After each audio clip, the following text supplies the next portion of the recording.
Les gros mouvements de base, soulevé de terre, bench press, squat, tirage, press militaire, sont des patrons moteurs de base qui devraient être intégrés dans la plupart des programmes. Premièrement, parce que c'est des exercices qui donnent le plus grand résultat pour les efforts investis, et aussi parce que c'est des exercices qui incluent plusieurs groupes musculaires en même temps. Donc, on a une bonne économie au point de vue de l'effort.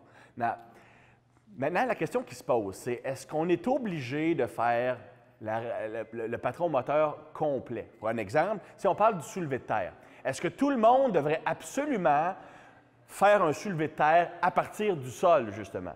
La réponse est non, OK? Parce que ce n'est pas tout le monde qui a la structure pour être capable de faire ce mouvement-là en amplitude complète de façon sécuritaire. Il faut comprendre une chose. La hauteur de la barre, quand on parle du départ d'un soulevé de terre, est simplement une fonction de la hauteur des plaques. Et cette hauteur-là est complètement arbitraire. Ça a été déterminé quand l'haltérophilie commençait et ils ont décidé de standardiser la grosseur des plaques.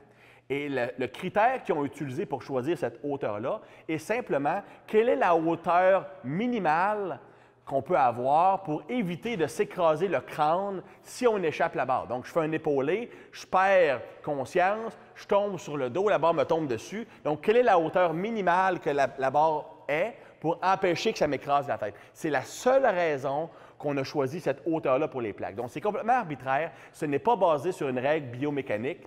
C'est simplement une sélection qui a été choisie pour éviter un risque de blessure. Donc, par contre, selon tes propres leviers, tes limites au point de vue de mobilité, ça se peut que prendre la barre à cette hauteur arbitraire-là ne soit pas sécuritaire. Et ça te place un exemple dans une position que ton bas de dos rondisse et que tu es dans une position faible qui peut entraîner une blessure. Donc, nous, ce qu'on veut faire, c'est choisir quelle est la hauteur que tu peux te permettre d'utiliser de façon sécuritaire. Et si on se rend compte que ce n'est pas la hauteur à partir du sol, bien, tu vas commencer la barre sur des plaques ou encore dans un power rack qui te permet de surélever la barre un petit peu. Donc, ce qu'on va faire, Alex va faire un Romanian deadlift. Donc, il va pousser ses hanches vers l'arrière, pas une flexion du tronc. On veut maintenir une rigidité au niveau du corps, comme si vous alliez toucher ses pieds, sans plier trop les genoux. OK. Donc, on verrait ici qu'il commence à avoir un rondissement de dos un petit peu. Donc, ça serait une hauteur qui serait un petit peu trop basse pour faire son soulevé de terre. Donc, on voudrait être un petit peu plus haut, comme ça, ce qui serait probablement la bonne hauteur pour lui. Maintenant, on met les mains à la hauteur comme s'il y avait une barre. Donc, ça serait la hauteur à laquelle il pourrait commencer son soulevé de terre. Donc, il serait peut-être environ 1 ou 2 pouces du sol. Donc, les plaques seraient, si tu peux te lever, les plaques seraient sur des blocs de 1 ou 2 pouces. Donc, pour lui, ça serait la hauteur la plus sécuritaire parce qu'il respecte la bonne mécanique du mouvement. Donc, il entraînerait cette amplitude-là pendant qu'il corrige le problème de mobilité ou de stabilité qui l'empêche d'atteindre l'amplitude complète.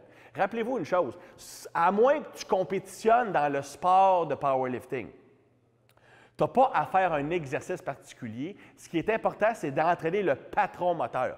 Donc, le pivot de la hanche, c'est un patron moteur.